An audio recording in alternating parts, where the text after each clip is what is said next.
로마서 8장은 성령장이라고 불릴 만큼 성령의 사역을 강조하기로 유명한 장입니다.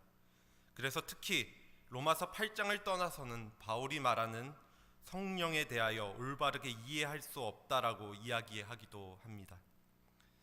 그렇기에 바울은 로마서 8장을 통하여 무엇보다 먼저 죄에 대한 승리와 생명을 부여해 주는 성령의 필요성에 대해서 강조합니다. 이는 오직 성령을 통해서만 죄와 사망의 권세에서 자유를 얻을 수 있기 때문입니다. 이렇게 성령을 이야기한다는 것이 때때로 생소하고 또 이상하게 보일 수 있습니다. 생각해보면 우리는 참 영이라는 단어를 익숙치 않아 합니다. 영적이라고 하면 뭔가 신비한 일, 또 신비한 영역의 일 같고 또 능력이 행해지며 환상과 같이 여겨지기 때문입니다. 어쩌면 육은 눈에 보이지만 영은 눈에 보이지 않는 영역이기에 정의하기가 더 어려운 것은 아닐까 생각해 보기도 합니다. 그러나 영을 따라 살아간다, 성령을 따라 살아간다는 것이 무엇일까에 대하여 신앙생활을 하는 우리 모두는 한 번쯤은 정리를 해보고 넘어가야 합니다. 왜냐하면 조금 과장되게 표현하면 영을 따라 살아간다는 것은 신앙생활의 핵심이 되기 때문입니다. 말씀 속에서 하나님은 영이시라고 하시고 또 영이신 하나님은 영으로서 우리를 만나 주십니다. 여기서 문제는 우리들은 육을 가지고 태어난 존재라는 사실입니다. 육을 가진 인간으로서는 영으로 존재하시는 하나님을 만나는 것이 성령님이 아니고서는 불가능합니다. 오늘 본문에서는 육과 영의 대조를 통하여 육신을 따라 사는 삶과 성령을 따라 사는 삶을 비교하면서 설명합니다. 바울이 이처럼 믿지 않는 자들과 믿는 자들의 상태를 분명하게 대조하고 있는 이유는 우리들이 그리스도의 영을 받은 존재로 새로운 생명과 또 은총의 질서로 옮겨간 사람들이라는 것을 기억하게 하기 위해서입니다. 또한 성령을 따라 행하는 삶이란 어떠한 것인가를 구체적으로 제시함으로써 변화된 신분에 합당한 삶을 살도록 권면하고자 함에 있습니다. 그러기에 이 시간 우리는 본문을 통하여 육이 아닌 영을 따라 행하는 삶의 모습에 대하여 함께 생각해보고 또 나누어 보고자 합니다. 먼저 영을 따라 행하는 삶의 중심에는 믿는 자 안에 계시는 분이 그리스도이심을 아는 것에 있습니다. 오늘 본문 10절 말씀입니다. 그리스도께서 너희 안에 계시면 몸은 죄로 인하여 죽은 것이나 영은 의를 인하여 산 것이니라. 아멘. 예수 그리스도를 믿는 자들은 자신의 삶에 놀라운 일이 이미 이루어졌다는 사실을 믿어야 합니다. 그것은 바로 그 마음속에 그리스도께서 살아 계신다는 것입니다.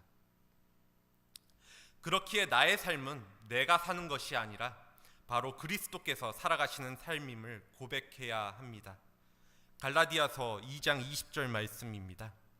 내가 그리스도와 함께 십자가에 못 박혔나니 그런즉 이제는 내가 산 것이 아니요 오직 내 안에 그리스도께서 사신 것이라. 이제 내가 육체 가운데 사는 것은 나를 사랑하사 나를 위하여 자기 몸을 버리신 하나님의 아들을 믿는 믿음 안에서 사는 것이라. 이것이 바로 그리스도인의 삶의 모습입니다. 이제 우리가 사는 것은 우리의 모습이 아니라 그리스도께서 살아계신 모습이 되어 있는 것입니다. 즉 그리스도께서 우리 안에 또 하나의 인격으로 살아계신 것을 믿으셔야 합니다. 교회에 다니는 많은 사람들 중에 예수님을 믿고 자신의 믿음을 통하여 자신이 부유해지기를 바라기도 하고 예수님을 믿음으로 하나님의 꿈을 이루는 삶을 살아가는 것이 아니라 자신의 꿈을 이루기 위해 살아가고자 하는 분들이 있습니다. 또 자신의 형통, 축복을 이루기 위해 신앙생활을 하는 분들도 있습니다. 하지만 성경에서 정말 말하고 있는 진리는 그러한 것이 아닙니다. 예수님을 통해 자신의 변화될 수 없었던 옛사람의 기쁨을 위해 살라고 그렇게 예수님께서 십자가에서 희생하신 것이 아니라는 것입니다. 또한 우리 역시 그러한 목적을 위해 거듭난 것이 아닙니다. 우리들이 이루어야 할 진정한 축복의 삶은 바로 우리 자신이 예수 그리스도의 삶이 되어야 한다는 것을 의미합니다. 이는 예수님께서 사셨던 그 삶을 우리들 역시 이 땅에서 살아가야 한다는 말씀입니다. 성도는 믿음으로써 살아가도록 창조된 새로운 피조물입니다. 우리 안에 주님의 형상은 이미 존재하고 있습니다. 다만 문제는 그 형상을 따라 살아가느냐에 대한 부분입니다. 오늘 본문에서는 이 문제에 대하여 육신을 따르는 삶과 영을 따르는 삶에 대해서 비교를 합니다. 여기서 육신을 따르지 않고 영을 따라 행한다는 말씀의 의미는 예수 그리스도를 믿어 새 사람이 된 성도들은 자신의 부패한 인간 본성을 따라 옛 사람의 죄악된 삶의 모습으로 살아가지 않고 오히려 우리 안에 거하시는 하나님의 영, 그리스도의 영, 즉 성령님을 따라 행한다는 것을 의미합니다. 비록 우리가 예수님을 믿기 전에는 옛 사람으로서 육신의 일을 도모하면서 안목의 정욕, 육신의 정욕, 이생의 자랑을 추구하며 부패한 삶과 불법을 행하며 살았지만 우리가 예수님 안에서 새 사람이 된 이후에는 더 이상 그렇게 살아서는 안 된다는 것입니다. 육신의 생각을 하면서 육신의 일을 따라 살아가는 모습에 대하여 오늘 본문 7절에서 대답을 합니다. 육신의 생각은 하나님과 원수가 되나니 이는 하나님의 법에 굴복하지 아니할 뿐만 아니라 할 수도 없음이라. 육신의 생각은 하나님과 원수가 되고 하나님의 법에 굴복치 아니할 뿐만 아니라 할 수도 없다라는 것입니다. 반대로 하나님의 영, 그리스도의 영이신 성령님을 따라 행하며 살아가는 삶은 하나님의 법에 순종하며 살아가는 삶을 가리킵니다. 이렇게 우리가 하나님의 법, 성령의 법에 순종하며 살아가기 위해서 우리가 해야 할 일이 있는데 그것은 오늘 본문 5절에서 가르쳐주고 있듯이 육신의 일을 생각하기보다 영의 일을 생각해야 한다는 것입니다. 다시 말하면 우리가 성령의 법에 순종하며 살아가기 위해선 성령님의 일을 생각해야 한다는 것입니다. 이는 우리의 모든 생각과 감정과 의지가 성령님의 일을 사모하며 추구해야 하는 것을 의미합니다. 그리고 이 성령님의 일이란 바로 하나님의 뜻을 가리킵니다. 로마서 8장 27절입니다. 마음을 감찰하시는 이가 성령의 생각을 아시나니 이는 성령이 하나님의 뜻대로 성도를 위하여 간구하심이니라. 이 말씀은 우리가 예수 그리스도 안에서 새 사람이 되어 내주하시는 성령님을 따라 행하는 삶, 즉 성령님의 일을 추구하며 살아가는 것이 바로 하나님의 뜻대로 살아가는 것임을 우리에게 가르쳐주고 있는 말씀입니다. 우리들이 영을 따라 살아간다는 것은 성령님을 따라 사는 삶이자 그것은 바로 하나님의 뜻대로 사는 삶입니다. 이러한 주님의 형상을 마음에 품은 자들, 그 영을 따라 행하는 삶이 주는 축복에 대하여 오늘 본문은 몇 가지를 소개합니다. 먼저 영을 따라 행하는 삶이 가져다 주는 축복은 정죄함이 없다라는 것입니다. 1절 말씀 함께 보겠습니다. 그러므로 이제 그리스도 예수 안에 있는 자에게는 결코 정죄함이 없나니. 예수님을 믿는 사람들에게는 이제 더 이상은 정죄함이 없다는 사실을 깨닫는 것이 얼마나 중요한 일인지 모릅니다. 사실 스스로에게 이제 나는 죄 없는 자라고 말하는 것이 그렇게 쉽지만은 않습니다. 그러나 성경은 분명하게 이제 예수 안에 있는 자에게는 누구든지 정죄함이 없다라고 말하고 있습니다. 예수 안에 있는 자, 예수에 속한 자는 믿음을 갖고 살아가는 사람을 의미합니다. 믿음을 갖고 살아가는 사람들은 육이 아닌 영을 따르는 사람들이고 그들에게는 정죄함이 없다는 것입니다. 왜냐하면 믿는 자들은 그리스도와 연합함으로 하나님과의 멀어짐으로 나타나는 죄 때문에 받게 될 정죄와 사망의 형벌을 벗어나 구원을 받게 되었기 때문입니다. 그리고 이러한 죄와 사망의 법에서 해방되는 것은 그리스도 예수 안에 있는 생명의 성령의 법 때문입니다. 오늘 본문 2절입니다. 이는 그리스도 예수 안에 있는 생명의 성령의 법이 죄와 사망의 법에서 너를 해방하였음이라.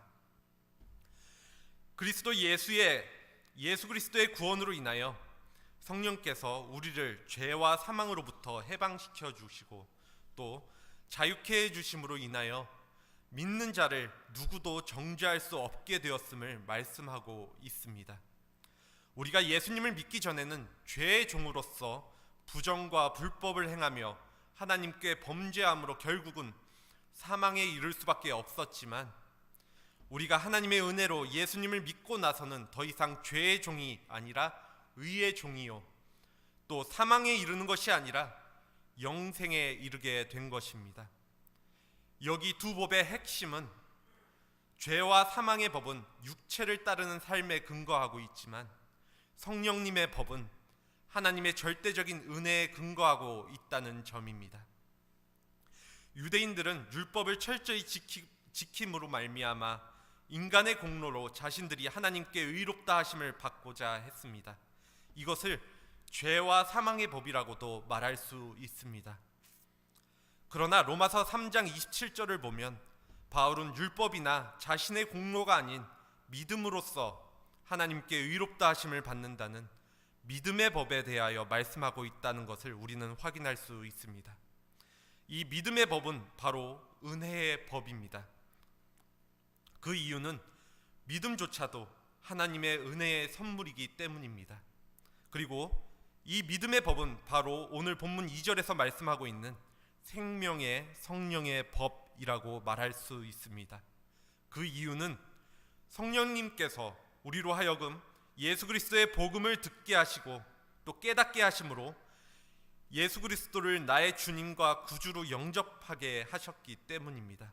그 결과 믿는 자들은 죄와 사망으로부터 해방되어지고 영원한 생명을 얻게 되는 것입니다. 이렇게 이것이 가능하고 죄와 사망의 법에서 해방될 수 있는, 어떻게 이것이 가능하고 죄와 사망의 법에서 해방될 수 있는 것인가에 대하여 이어서 3절 4절에서 말씀하고 있습니다. 본문 3절 4절입니다. 율법이 육신으로 말미암아 연약하여 할 수 없는 그것을 하나님께서는 하시나니 곧 죄로 말미암아 자기 아들을 죄 있는 육신의 모양으로 보내어 육신의 죄를 정하사 육신을 따르지 않고 그 영을 따라 행하는 우리에게 율법의 요구가 이루어지게 하려 하심이니라. 죄와 사망의 법에서 해방되는 것을 바로 하나님이 하셨다고 바울은 3절에서 분명하게 말씀하고 있습니다. 이는 죄와 사망의 법에서 해방되는 것이 율법을 따르는 인간의 능력으로는 결코 가능한 것이 아니라는 것입니다. 우리는 연약하여 절대 우리 스스로 죄와 사망의 법에서 우리 자신을 해방할 수는 없습니다. 그렇기에 우리들은 율법으로 말미암아 정죄를 면할 수도 없습니다. 왜냐하면 오늘 본문에 육신이라고 표현되어 있는 우리의 부패한 인간의 본성은 온전히 율법을 실행하지 못하기 때문입니다. 그러므로 우리는 결코 율법만으로 죄의 형벌을 면할 수 없을 뿐만 아니라 의롭다 하심을 얻을 수 없는 것입니다. 그렇기 때문에 하나님께서는 독생자 예수님을 보내주시사 그로 하여금 우리의 죄를 위하여 십자가에 못 박혀 죽게 하신 것입니다. 즉 죄도 없으신 예수님은 죄 있는 육신의 모양으로 이 땅에 오셔서 십자가에 못 박혀 죽으심으로 말미암아 우리를 대신하여 정죄를 받으신 것입니다. 그 결과 예수님을 믿고 성령님을 따라 행하는 자들에게 율법의 요구를 다 이루셨습니다. 즉 예수 그리스도께서 나와 같은 죄인들을 대신하여 그 육신의 정죄를 받은 결과 아무 공로 없이 의롭다함을 받은 것입니다. 즉 그리스도 예수 안에 있는 자들은 의롭다 칭하여져서 정죄할 것이 없다는 것입니다. 이렇게 말씀 가운데 예수 안에 있는 자는 정죄함이 없다고 분명하게 말씀하고 있지만, 안타깝게도 대부분의 많은 그리스도인들은 아직도 정죄감이나 죄책감에 의해서 살아갑니다. 그것으로 인해 자신이 아직도 옛사람의 영역 속에 살고 있는 것입니다. 하지만 분명하게도 예수님을 믿고 찾아오는 가장 큰 축복은 예수님께서 나의 죄를 위하여 십자가에 달려 대신 죽으셨다는 것입니다. 그래서 나의 죄는 이미 십자가에서 그 값을 치른 것이 된 것입니다. 고린도후서 5장 21절 말씀입니다. 하나님이 죄를 알지도 못하신 자로 우리를 대신하여 죄를 삼으신 것은 우리로 하여금 그 안에서 하나님의 의가 되게 하려 하심이니라. 예수님은 죄가 없으신 분이시라는 것을 잘 알고 계실 것입니다. 그런데 조금 전 읽어드린 고린도후서 5장 21절에 보면 예수님이 죄 자체가 되어서 하나님 앞에 희생제물로 드려지셨고, 그리하여 우리들이 하나님의 의가 되었다고 말씀합니다. 예수님이 우리를 위해 희생제물이 되셔서 믿는 자들에게 이루어 놓으신 영적인 실제가 무엇이냐 하면 바로 우리들 자신이 하나님의 의가 되게 하신 것입니다. 또한 우리들이 하나님의 의가 되었다는 것은 영원한 것입니다. 이 타이틀은 우리들이 죄를 잠깐 짓는다고 해서 빼앗아가는 것이 아니라는 것입니다. 정말 우리들이 붙들고 살아야 하는 모습은 우리들의 실패한 감정이 아니라 하나님이 나에게 예수님을 통해 주신 새로운 신분과 위치에 맞게 더 이상 정죄함 없이 내 안에 계시는 성령님의 말씀을 붙들고 믿으며 살아가야 하는 것입니다. 영을 따라 행하며 살아가는 삶, 두 번째 축복은 생명과 평안입니다. 본문 6절입니다. 육신의 생각은 사망이요 영의 생각은 생명과 평안이니라. 예수님을 믿기 전에 육신의 생각을 하고 육신의 일을 도모하며 또 육신을 따르며 사는 삶의 결과는 사망이지만, 그리스도 예수 안에 있는 자들은 성령님을 따라 행하며 살아갈 때, 즉 하나님의 뜻대로 살아가길 사모하며 살아갈 때 주어지는 생각이 생명과 평안이라고 성경은 말씀하고 있습니다. 오늘 우리는 하나님께서 주시는 생명과 평안을 누리며 살아가고 있는지 살펴보아야 합니다. 만일 하나님께서 주시는 생명과 평안함이 내 안에 없다면, 또 이를 누리고 있지 못하다면 그 원인은 바로 내가 하나님의 뜻대로 살아가고 있지 않기 때문일 수 있습니다. 이는 하나님의 말씀과 뜻을 알지만 그것과는 다른 삶을 살기에 오는 부담감과 또 괴리감으로 인하여 평안을 누리기 어렵기 때문입니다. 반대로 하나님께서 주시는 생명과 평안을 누리며 살아가고 계시다면 우리는 성령님을 따라 하나님의 뜻대로 살아가고 있다는 증거가 됩니다. 또한 성령님을 따라 하나님의 뜻대로 살아가고 있다면 분명히 우리는 하나님을 기쁘시게 하는 삶을 살아가고 있는 것입니다. 본문 8절입니다. 육신에 있는 자들은 하나님을 기쁘시게 할 수 없느니라. 우리가 예수님을 믿고 나서도 육신을 따라 행하며 자신의 몸의 사욕과 정욕대로 부패와 불법을 행하면 하나님을 기쁘시게 할 수 없습니다. 그러나 만일 우리가 선으로 악을 이기듯이 성령의 지배를 받으면서 하나님의 뜻대로 순종하며 살아가므로 육신의 정욕을 이겨나가는 삶을 살면 우리는 하나님을 기쁘시게 할 수 있다는 것입니다. 이렇게 하나님을 기쁘시게 하는 삶을 살아가는 자를 가리켜 오늘 본문 9절에서는 그리스도의 사람, 즉 그리스도에게 속한 사람이라고 말씀하고 있습니다. 바로 그리스도 예수 안에 있는 사람들이 그리스도의 사람입니다. 그러므로 우리는 결코 육신을 따라 부패한 인간 본성의 지배를 받아 죄악된 삶을 살아가서는 안 되며 성령님을 따라 살아가야 합니다. 즉 우리는 하나님의 뜻을 사모하며 그 뜻을 추구하며 살아가야 한다는 것입니다. 또 이를 통하여 하나님을 기쁘시게 하는 삶을 살아가야 합니다. 그리고 이러한 삶 가운데 생명과 평안이 있습니다. 마지막으로 영을 따르며 행하는 자들에게 있는 축복은 부활의 소망입니다. 오늘 본문 11절입니다.